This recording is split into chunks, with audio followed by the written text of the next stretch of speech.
Hello, everyone, and welcome. Today, we're diving into a fascinating and increasingly relevant topic, the science of facial recognition. It's a technology we encounter daily, often, without even realizing it. From unlocking our phones to security systems at airports, facial recognition is changing how we interact with the world. But how does it actually work? What are its limitations? And what ethical considerations should we be aware of? We'll explore all of this and more today. So buckle up and get ready for a journey into the science behind those seeing eyes. If you find this topic interesting, be sure to hit that like button. It really helps the channel.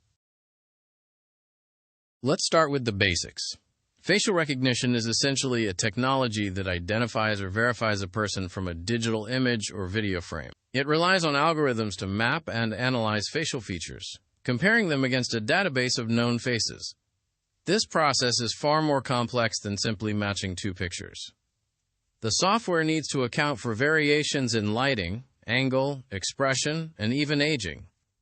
It's a bit like teaching a computer to see and remember faces in much the same way our brains do, but with a lot more math involved. The history of facial recognition isn't as recent as you might think.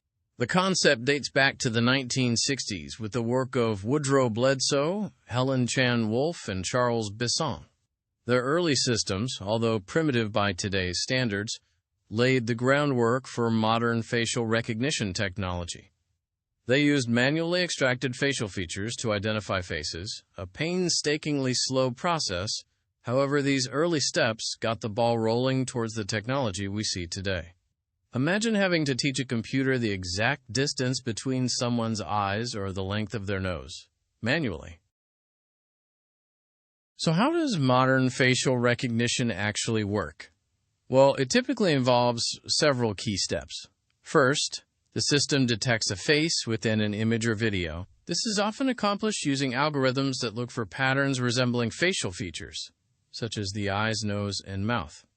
Once a face is detected, the system then extracts key data points, creating a unique facial signature for that individual. This facial signature is a mathematical representation of your face.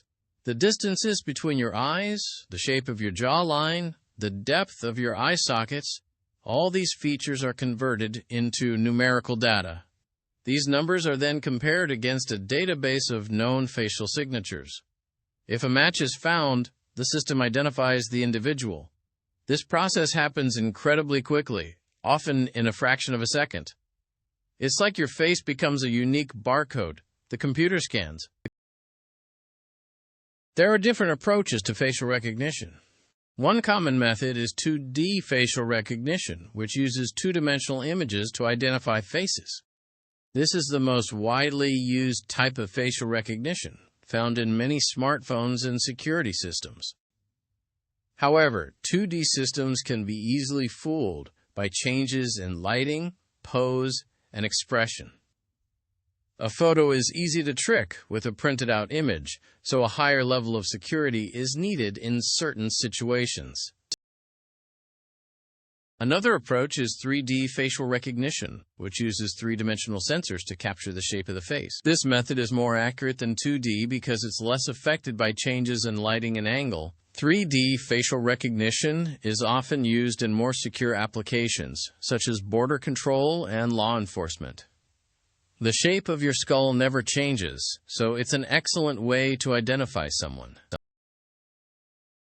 Then there's thermal facial recognition, which uses infrared cameras to capture the heat signatures of the face. This method is particularly useful in low-light conditions and can even identify faces through disguises, like masks or makeup. Because every person has unique patterns of thermal energy across their face, this provides one more layer of security and makes it very difficult to spoof a person's identity. It's a developing field, but very promising. Facial recognition systems rely heavily on machine learning, particularly deep learning. Deep learning algorithms are trained on massive data sets of facial images to learn how to identify and verify faces accurately. The more data these algorithms are exposed to, the better they become at recognizing faces in different conditions and situations. It's a continuous learning process that constantly improves the system's accuracy. The computer learns what to look for in a face. The accuracy of facial recognition systems is a critical factor. While the technology has improved significantly in recent years, it's still not perfect. Accuracy rates can vary depending on factors like image quality, lighting conditions, and the diversity of the training data. Some studies have shown that facial recognition systems are more accurate at identifying certain demographic groups than others, raising concerns about bias. If you like this explanation, leave a comment saying so. Bias in facial recognition is a serious concern. If the training data used to develop these systems is not representative of the population as a whole, the systems may be less accurate at identifying faces from underrepresented groups. This can lead to unfair or discriminatory outcomes in areas like law enforcement, employment, and access to services.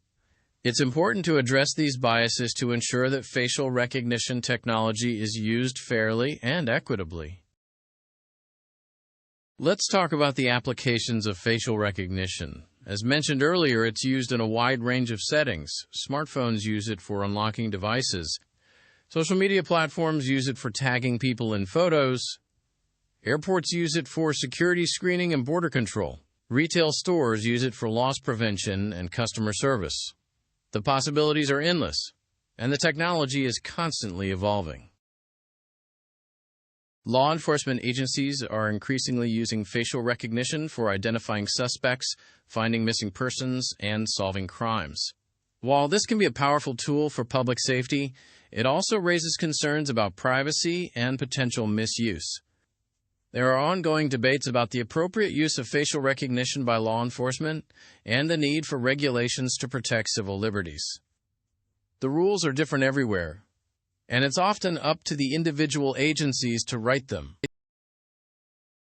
In the realm of security, facial recognition is used to control access to buildings, systems, and data. It can replace traditional methods like key cards and passwords, providing a more secure and convenient way to verify identity. Facial recognition is also used in surveillance systems to monitor public spaces and identify potential threats. Many offices are moving towards this system as it's more secure and keeps a digital record of who accesses the building. The healthcare industry is also exploring the potential of facial recognition. It can be used to identify patients, verify insurance information, and monitor medication adherence. Facial recognition can also help diagnose certain medical conditions by analyzing facial expressions and patterns. For example, subtle changes in facial expressions can indicate pain or distress in patients who are unable to communicate verbally. Facial recognition also has applications in the entertainment industry. It's used to create personalized experiences for viewers, such as recommending content based on facial expressions and emotions. Facial recognition can also be used in video games to create more realistic and immersive avatars. The game can analyze your face and use it to create a character. The ethical considerations surrounding facial recognition are significant. Privacy is a major concern, as facial recognition technology can be used to track and monitor individuals without their knowledge or consent. Accuracy is another concern, as errors in facial recognition can lead to misidentification and false accusations. We must be aware of the potential for abuse. One of the biggest privacy concerns is the potential for mass surveillance. Facial recognition technology can be used to monitor public spaces and track the movements of individuals in real time. This raises questions about the balance between security and individual freedom. It's important to have safeguards in place to prevent abuse and protect privacy rights. Data security is another important consideration. Facial recognition systems rely on vast databases of facial images, which can be vulnerable to hacking and data breaches. If these databases are compromised, sensitive personal information could fall into the wrong hands. It's crucial to implement robust security measures to protect these databases from unauthorized access. If you're learning something new, Consider subscribing for more science-based content. Regulations and laws governing the use of facial recognition are still evolving. Some jurisdictions have implemented strict regulations to protect privacy and prevent misuse. Others have taken a more laissez-faire approach. There's a growing debate about the need for comprehensive legislation to address the ethical and legal challenges posed by facial recognition technology. We need to have a national conversation about how this technology should be used. Looking ahead, facial recognition technology is likely to become even more sophisticated and ubiquitous. Advancements in artificial intelligence and machine learning will continue to improve the accuracy and capabilities of these systems. We can expect to see facial recognition integrated into even more aspects of our lives, from our homes to our workplaces to our public spaces. One area of development is liveness detection, which aims to prevent spoofing attacks by verifying that a face is actually present and not a photograph or video. Liveness detection techniques can analyze facial movements, skin texture, and other cues to determine if a face is real. This is an ongoing area of research and development. It makes it harder to trick the computer with an image of a face. Another trend is the integration of facial recognition with other biometric technologies, such as iris scanning and voice recognition. Combining multiple biometric identifiers can improve accuracy and security, making it more difficult for unauthorized individuals to gain access to systems or data. Imagine having to use face, voice, and fingerprint to access your phone. It's pretty secure.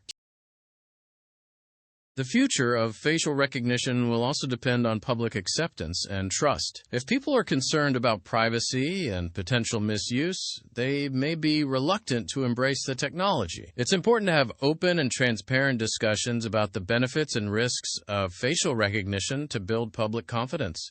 Do you see the technology as a benefit or a problem? Tell us your thoughts in the comments. The technology will also become more personalized and tailored to individual needs. We may see facial recognition systems that can recognize emotions, predict behavior, and provide customized services. This could have applications in areas like mental health, education, and customer service. The possibilities are vast, but it's important to consider the ethical implications. In conclusion, facial recognition is a powerful and rapidly evolving technology with the potential to transform many aspects of our lives. However, it also raises important ethical, legal, and social considerations that we must address to ensure that it's used responsibly and for the benefit of society. It's a tool, and like any tool, it can be used for good or ill. We've covered a lot today, from the history and science behind facial recognition to its applications and ethical implications. I hope this presentation has given you a better understanding of this complex and fascinating technology. Remember to stay informed and engaged in the ongoing discussions about the future of facial recognition. The more informed you are, the more able you will be to help guide the use of this technology. Before we wrap up, if you found this presentation informative and engaging, please give it a thumbs up and subscribe to the channel for more content on science and technology. Also, I'm really curious to know your thoughts on facial recognition. Do you think it's a force for good or a potential threat to privacy? Share your opinions in the comments below. Your feedback helps me create better content for you. Facial recognition is constantly evolving and adapting. It is something that we need to continue to think critically about and understand how best to protect our privacy and information. This tool can either be amazing and efficient, or it can be dangerous. The more we all talk about this topic, the better our odds become that it is used for good. Thank you all for joining me today. I hope you learned something new and gained a deeper appreciation for the science of facial recognition. Remember, technology is just a tool. It's up to us to decide how we use it. Be curious. Think oddly.